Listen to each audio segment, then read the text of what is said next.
Hello all, welcome to my channel. ఈరోజు అరటి పువ్వుతో ఒక డిఫరెంట్ కూర తయారు చేస్తున్నాను. ఈ అరటి పువ్వులు తీసుకోవడానికి టైం పడుతుంది, కానీ కూర మాత్రం చాలా రుచిగా ఉంటుంది. రెగ్యులర్గా తినే కూరలు కాకుండా మధ్యలో ఇలా వెరైటీగా తింటూ ఉంటే బాగుంటుంది. ఈ అరటి పువ్వు లోపల ఇలాగ పుల్లల్లాంటివి ఉంటాయి. ఇవన్నీ కూడా సెపరేట్ చేసుకోవాలి. ఈ కూరలో ఇదే టైం పట్టేది. నెక్స్ట్ డే చేసుకోవడానికి ముందు రోజు రాత్రే ఇవన్నీ సిద్ధం చేసుకుంటే ఈజీగా ఉంటుంది. ఈ రకంగా మొత్తం ఆ పువ్వుల లోపల ఆ పుల్లలన్నీ కూడా సెపరేట్ చేసుకుని పెట్టుకోవాలి. ఈ చివరిగా మధ్యలో ఈ పార్ట్ వచ్చే వరకు తీసుకోవాలి అవన్నీను. వీటిని శంఖం అంటారు. ఇది కూరలో కట్ చేసైనా వేసుకోవచ్చు, లేదా సెపరేట్గా పెరుగు పచ్చడిలో కూడా చేసుకోవచ్చును.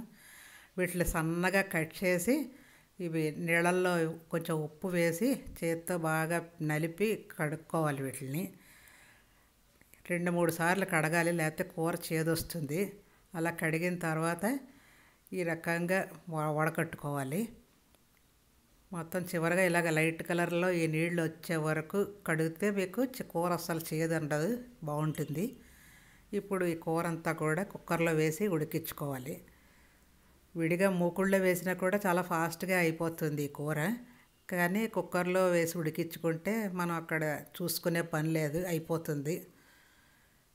మొత్తం కూర అంతా కూడా వేసుకొని దీంట్లో ఉప్పు పసుపు వేసుకొని ఉడికించుకోవాలి.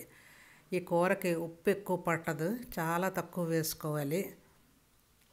కొంచెం ఉప్పు ఎక్కువ వేసినా కూర ఉప్పగా అయిపోతుంది. కొంచెం పసుపు వేసి కొద్దిగా నీళ్లు వేసి ఒక్క విజిల్ వచ్చే వరకు ఉడికించుకుంటే సరిపోతుంది.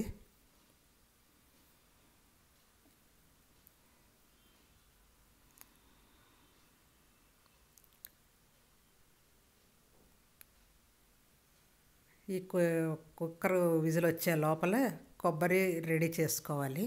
పచ్చి కొబ్బరికాయ తొక్క తీసి కట్ చేసుకుని ఈ రకంగా వేసుకోవాలి.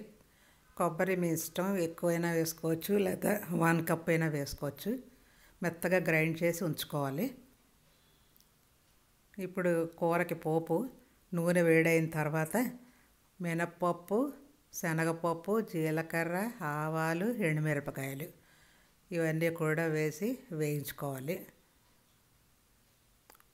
పోపు కొంచెం ఎక్కువ వేసుకుంటే బాగుంటుంది, లేదా తక్కువ కూడా వేసుకోవచ్చు. మంచి గోల్డ్ కలర్ వచ్చే వరకు ఈ పప్పులన్నీ కూడా వేయించుకోవాలి, అప్పుడే కూరకు రుచి వస్తుంది. కొద్దిగా కరివేపాకు కూడా వేసి వేయించిన తర్వాత ఈ పచ్చి కొబ్బరి తురుము అంతా కూడా అందులో పప్పులో వేసి ఒక్కసారి వేయించాలి. 1 మినిట్ వేయిస్తే సరిపోతుంది. ఎక్కువగా ఫ్రై చేస్తే అందులో ఉన్న కొబ్బరిలో ఉన్న ఆయిల్ అంతా కూడా బయటకు వచ్చి కూర నూనె వాసన వస్తుంది.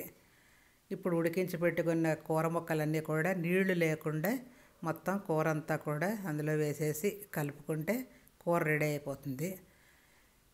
ఆల్రెడీ ఉడికిన కూర కాబట్టి వెంటనే అయిపోతుంది. Thank you for watching.